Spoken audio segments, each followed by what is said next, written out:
We moving up.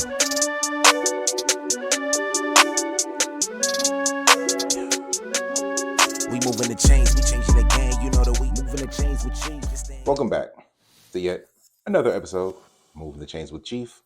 Of course, I'm Chief. Week 5 is in the books, and it's been a shit show.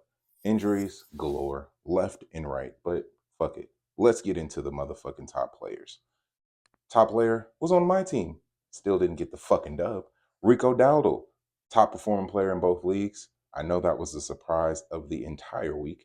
And the next top performing player, this time in the starting lineups, Dak Prescott, return to the Dak, actually returned Dak to the starting lineup. And unfortunately, the next top performing player was Baker Mayfield, who was on the opposing side of my fucking game. So yeah, fuck you, but it is what it is. Our biggest blowout, it wasn't me this time, but it was 90-point difference between Return of the Dak and the Orlando Leons. Hey, it's not lonely at the bottom at least. And our closest finish was between the Commish and Fully Automatic, came down to just 1 point after Monday Night Football. And our game of the week, I would like to say, is going to be who? The Bay Lake Showboats against the Commish. They are pretty evenly matched right now this week. We're going to see who comes out on top. And hey, let's move on to League B. The biggest blowout was for 64 points, A Travelina over, what is the name? Wadelson. That was a big blowout, hugest blowout in that league. And our closest finish wasn't as close as League A, but it was by 13 points. And that was the Manila Mafia over Happy to Be Here. It was after Monday Night Football. Wasn't too stressful because he had Josh Allen playing. So, hey, and I think he was already up going into Monday Night Football. So it really wasn't a nail biter. But as we take a look at the games of the week, I would like to say our 4-1 teams going against our 2-3 teams. So raising barrel levels as well as Manila Mafia, both trying to hit that 500 level as they're going against the top ranked 4-1 teams in the league. Full Monty and Team Gold Ray Goldie, however the fuck you say your name. And no, we're not changing the fucking defensive points.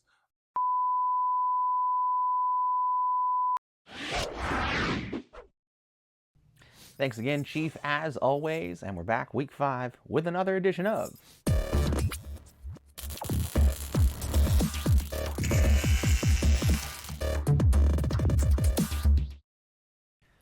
You Done Fucked Up.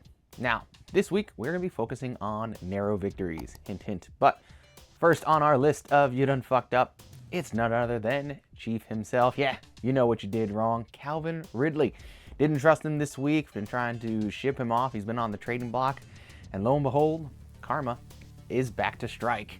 He has 22 points on your bench, and if you would have swapped him in for either Troy Franklin or Darius Slayton, you would have got yourself a victory. Actually, if you would have swapped him out for Troy Franklin, that would have given you enough for a 1-point victory in your matchup against Chris, but unfortunately, this matchup goes to the rookie. So, Chief, this week, you done fucked up. And of course, speaking of 1-point victories, we did have one of those this week. Yours truly came out on top of another 1-point narrow win over Sino Fully Automatic to remain undefeated in that head-to-head matchup as well. Yes, just a narrow 1-point victory that came down to the Monday night nail-biter. Patrick Mahomes trying to make a last-ditch effort, but unfortunately was just short of the comeback. Different options could have went in there to get you the 1-point victory, but looking at the quarterback, 2 great performers. Patrick Mahomes at 36 points, Matt Stafford 38 points. If you would have made that swap, that would have been enough to give you the 1-point victory over me. Or if you would have swapped out any of your flex players, you had a couple different options there. Travis Hunter would have made a difference going into your lineup. So, Sino, this week, you done fucked up as well.